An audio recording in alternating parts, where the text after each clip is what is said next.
नमस्कार दोस्तों आज की वीडियो में हम देखेंगे बीएड एग्जामिनेशन 2019 का सेमेस्टर फर्स्ट का पेपर सेकंड, जिसका कोड है 19/113 ईडी। पेपर है कंटेम्प्रेरी इंडिया एंड एजुकेशन।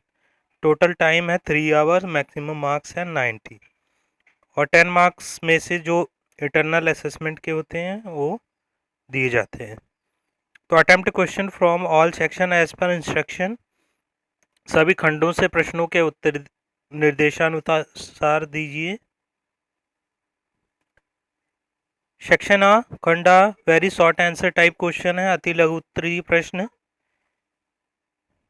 सभी प्रश्नों के उत्तर 50 शब्दों में देना है। Attempt all question in about 50 words.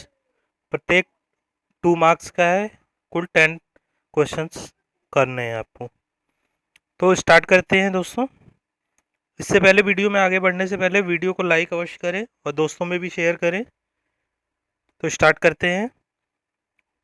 First है main characteristic of Vedic education. वैदिक शिक्षा की प्रमुख विशेषताएं क्या हैं। सेकेंड है what you mean by Pabbajja ceremony. प्रबज्जा संस्कार से आप क्या समझते हैं। नेक्स्ट है इम्पोर्टेंस ऑफ बिस्मिल्लाह संस्कार। बिस्मिल्लाह संस्कार का महत्व। अगला है describe the meaning of social justice. सामाजिक न्याय का अर्थ क्या है। नेक्स्ट है what is the meaning of equality. समानता का क्या अर्थ है। नेक्स्ट है वेयर इज शांति निकेतन। शांति निकेतन कहाँ स्थित है। नेक्स्ट है women education in medieval period. मध्यकाल में स्त्री शिक्षा के बारे में बताना है। नेक्स्ट है what is the meaning of truth. सत्य का क्या अर्थ है वह बताना है। नेक्स्ट है classist evangelist controversy in British education charter act 1813। British शिक्षा में प्राच्य एवं पाश्चात्य विवाद चार्टर अधिनियम 1813 के बारे में बताना है। नेक्स्ट है advantage of common school system. सामान्य स्कूल व्यवस्था से क्या लाभ है वो बताना है। Advantage of common school system.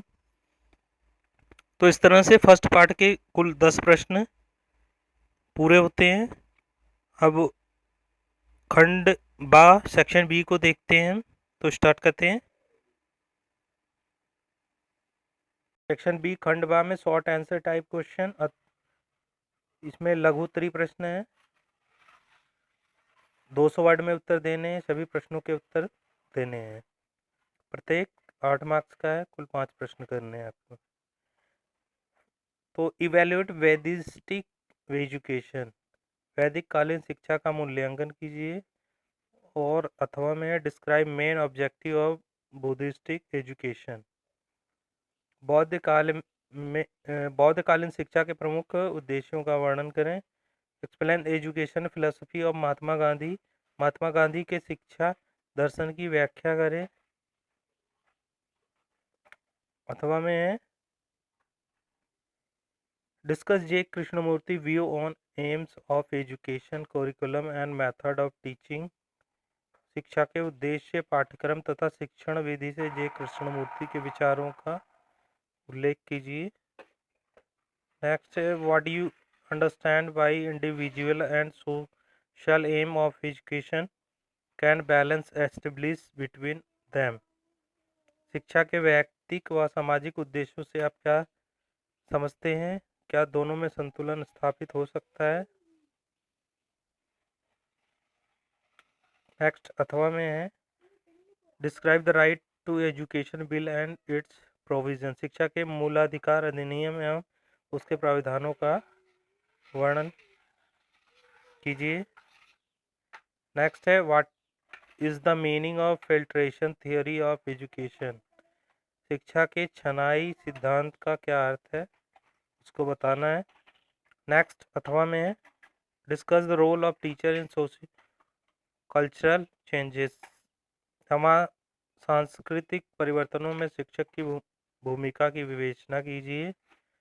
Next है what is the influence of recommendation of Indian education commission on development of Indian education. भारतीय शिक्षा आयोग की सिफारिशों का भारतीय शिक्षा के विकास पर क्या प्रभाव पड़ा। अथवा में give the role of education in Indian economic development. भारतीय आर्थिक विकास में शिक्षा की भूमिका स्पष्ट कीजिए। खंड 4 section C long answer type question, दीर्घ उत्तरीय प्रश्न है, 500 वर्ड में उत्तर देना है। कुल 2 प्रश्नों के उत्तर। Describe the characteristic of Buddhist education, how this system of education is useful in modern context. बौद्धकालीन शिक्षा की प्रमुख विशेषताओं का उल्लेख कीजिए। यह शिक्षा पद्धति आधुनिक संदर्भ में किस प्रकार लाभदायक है। नेक्स्ट है explain educational philosophy of Shri Aurobindo Ghosh. Shri Aurobindo Ghosh के शिक्षा दर्शन की व्याख्या कीजिए। अगला है what measures should taken for educational opportunity in term of caste and disabled gender. अक्षम व्यक्ति एवं जाति के संदर्भ में शैक्षिक अवसर की समानता के लिए क्या उपाय किए जाने चाहिए। नेक्स्ट है नई शिक्षा नीति 1986 को स्पष्ट कीजिए। Explain the new education policy 1986। अगला है लास्ट है explain recommendation of Hunter commission. Hunter आयोग की सिफारिशों की व्याख्या कीजिए। इनमें से सेक्शन सी में से कोई भी 2 प्रश्न करने होते हैं। तो इस तरह से ये वीडियो समाप्त होती है। तो वीडियो देखने के लिए धन्यवाद। Thanks for watching.